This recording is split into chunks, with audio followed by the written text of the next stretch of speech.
On August 27, 2023, on a quiet road in New Mexico, Officer Smith was carrying out his usual patrol when he spotted a car swerving without headlights on, despite the darkness of the night.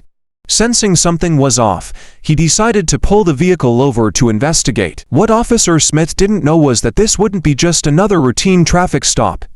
What was about to unfold would turn his evening into an unbelievable comedy, as a drunk mother decided to rescue her son from being arrested for driving under the influence. The story unfolded on a dimly lit stretch of highway, where Sergeant Smith's sharp eyes caught sight of a vehicle cruising with all the stealth of a shadow. It hadn't bothered to turn on its headlights. Clearly, the driver either misunderstood the basics of nighttime driving or believed they possessed some nocturnal superpower. Pulling the car over, Sergeant Smith approached the window cautiously.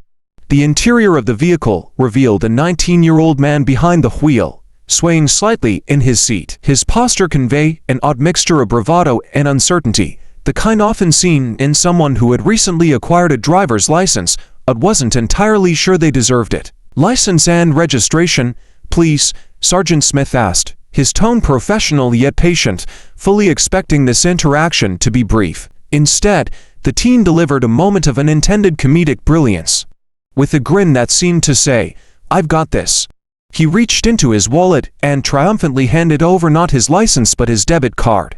"This is ... all you need, right?" he slurred, his voice carrying the telltale sing-song of someone who had spent the evening with one too many beverages. Sergeant Smith stared at the card for a beat longer than necessary, letting the absurdity of the situation settle in. Then, with a sigh born of equal parts resignation and bemusement, he responded, "Sir, unless your bank account is certified to drive, I need your license." The teen blinked, his expression shifting from confident to confused as he tried to process the sergeant's words. Walking the line," he muttered, more to himself than to the officer, before stepping out of the car. To Sergeant Smith's astonishment, the teen attempted to demonstrate his sobriety by performing an impromptu field sobriety test. However, his interpretation of walking the line was as unconventional as his choice to drive without headlights. He wobbled forward in a zigzag, like a cartoon character navigating a tightrope during an earthquake. In this short interaction, the scene transitioned from routine law enforcement to a surreal comedy skit. The teen's misplaced confidence, paired with his inability to grasp the seriousness of the situation, set the stage for the escalating chaos that would follow. From stage right, like a character in a melodramatic soap opera, Momzilla made her grand entrance in her Lowell, a slightly battered blue Chevrolet. The car screeched to a halt, its tires kissing the curb at an angle that screamed, "Parallel parking is for sober people." The driver's door flung open, and out she tumbled, a whirlwind of righteous indignation and questionable stability. "What are you doing to my baby?" she roared, her voice echoing through the quiet New Mexico night. Her perfectly manicured finger jabbed in the direction of Sergeant Smith, who stood calmly at the patrol car. She swayed slightly, not unlike her son had during the sobriety test, adding an extra layer of irony to her performance. Sergeant Smith, an officer seasoned in the art of dealing with unreasonable outbursts, inhaled deeply. "Ma'am, please return to your vehicle," he said, his voice calm but carrying the faintest undertone of "Why me, Lord?" He could already feel this encounter climbing the ranks of his personal top 10 reasons to consider early retirement. But Momzilla was not one to be deterred by reason or gravity, for that matter. Wobbling on her unsteady feet, she pointed dramatically at her 19-year-old son, who was slouched against the car, his baby status undermined by the presence of stubble and a defiant scowl. "No.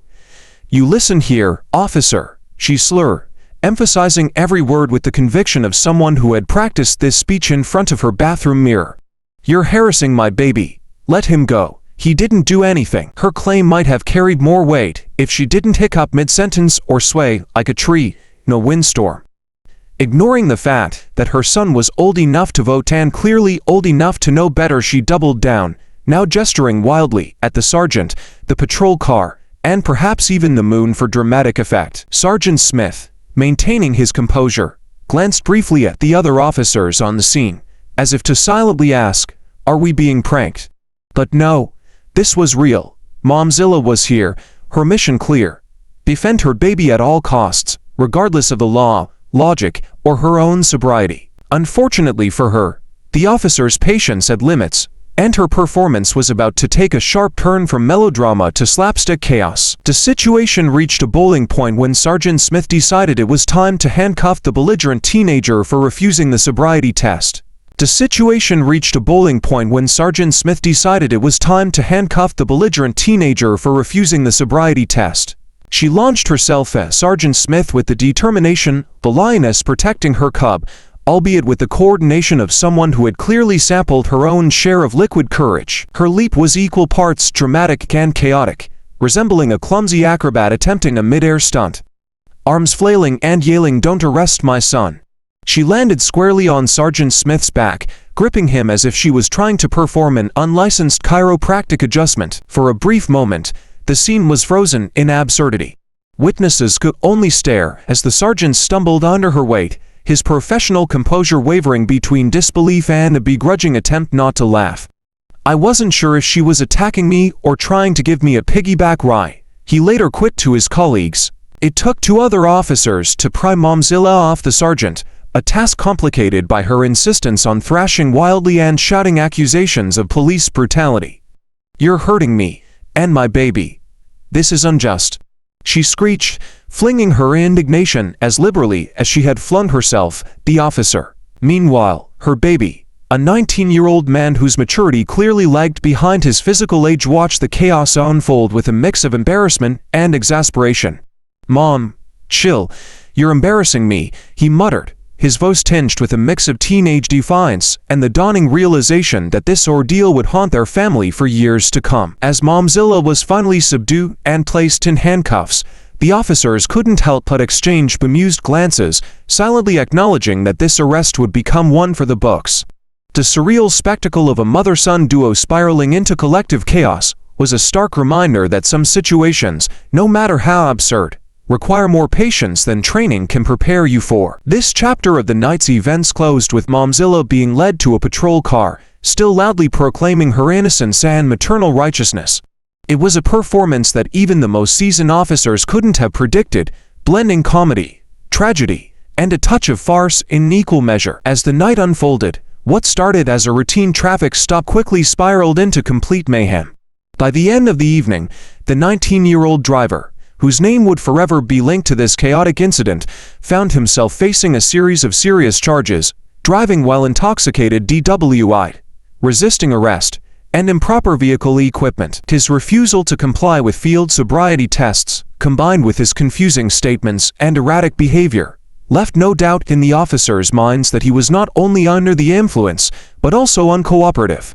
In his struggle to escape responsibility, the teen's actions had ensured that his night would not end with a simple warning he was going to jail. Meanwhile, his mother, whom the internet would soon dub Momzilla, had escalated the situation to new heights of absurdity. After a futile attempt to defend her son, despite being visibly intoxicated herself, she jumped onto the sergeant's back in an unprovoked act of aggression. Her decision to physically interfere with the officer's efforts resulted in her own arrest, adding battery, a peace officer, and obstruction of justice to her growing list of offenses. Not only was she disrupting a lawful arrest, but she was also making it clear that logic had no place in her defense of her son. As the situation continued to unfold, her rants and misguided heroics only made things worse, culminating in a physical struggle that further fueled the chaos. Despite the escalating tensions, there was a glimmer of hope, if only for the vehicle. The officers had almost gone ahead with impounding the car, which had already been deemed unfit for the road. However, the teen's sober passenger, who had wisely stayed out of the drama, stepped in. This unnamed individual saved the car from being towed away by offering to drive it home, showing a level of maturity and responsibility that had been sorely lacking from the main players in the scene. For a brief moment, there was at least a semblance of order amid the chaos. In a twist of irony, the situation left the officers with one glaring reminder: sometimes the simplest of tasks, like pulling someone over for a broken tail light, can explode into a full-blown circus. This arrest, captured in its entirety on body cam footage, would not only be a reminder of the importance of following basic legal procedures, but also a clear indication of how quickly things can spiral when pride, alcohol, and poor judgment collide. After the chaotic scene on the roadside, the true scope of Momzilla's outlandish behavior came to light. Body cam footage from both officers provided a detailed, unflinching account of the evening's events. The footage revealed that, in the heat of the moment, the intoxicated mother had not only attacked an officer, but had also made a series of bizarre claims and challenges. One of the most memorable moments was when Momzilla, with slurred speech and an air of misplaced confidence, insisted she could totally out-sober the officers. This outburst, which was both absurd and oddly comical, highlighted her denial of the situation, unable or unwilling to recognize that she, too, was under the influence. Her next stunt was even more remarkable. She attempted to challenge the officers to a sobriety test dance-off, as if somehow performing some sort of interpretive dance would prove her physical coordination was intact.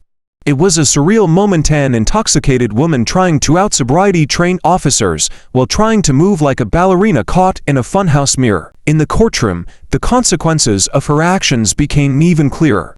Initially, she faced a charge of battery a police officer for physically attacking Sergeant Smith, but as the case progressed, the charge was downgraded to assault. This decision was likely influenced by the lack of significant injury to the officer and the recognition that her actions, while aggressive, were largely fueled by intoxication. However, that did little to calm the ongoing legal storm for both her and her son. While the mother's charge was reduced, she still faced obstruction and resisting arrest charges, which were not easily dismissed. Her son, too, found himself caught in the web of legal consequences, facing charges for aggravated DUI, resisting arrest, and improper vehicle equipment. The cases for both individuals remain ongoing, leaving the courtroom to be the next stage of their increasingly strange saga. With the body cam footage providing undeniable evidence of their erratic behavior, the outcome seemed inevitable. Yet, as their legal proceedings continued, one could not help but wonder if either of them had learned any lessons. The bizarre combination of family loyalty and intoxicated defiance had only made their situation worse, and the courts would have to decide how to hold them accountable for their actions. In the end, the aftermath of that fateful night served as a clear example of how poor decisions, fueled by both alcohol and a sense of entitlement, could escalate a simple traffic stop into a courtroom drama. For the officers involved, it was just another day on the job, though undoubtedly one of the more memorable cases. When the incident was over, both mother and son faced significant consequences for their reckless actions. Although the mother tried to save her son by playing the role of the drunken hero, all she left behind were a series of unjustifiable actions and serious legal charges. In the end, not only did they lose their freedom for the time being, but they also had to face an uncertain future in the eyes of the law. The images and videos recorded by the officers' cameras exposed the entire truth, serving as evidence of a night they would never forget. Driving under the influence is an extremely dangerous behavior. Not only does it harm oneself, but it also endangers the safety of others on the road. One should never let emotions overpower reason. The mother, despite intending to protect her son, only worsened the situation with her irrational actions. A hasty decision can cause everything to spiral out of control. Interfering with the police's work never leads to good results. Resisting instead of cooperating can lead to serious charges and escalate an already tense situation. Accepting the truth is essential. Recognizing that one is under the influence and adhering to the law not only helps reduce risks, but also prevents unnecessary consequences. Thus, this story serves as a warning for all of us to stay clear-headed when facing difficult situations, and always remember that sometimes silence and cooperation are the best solutions.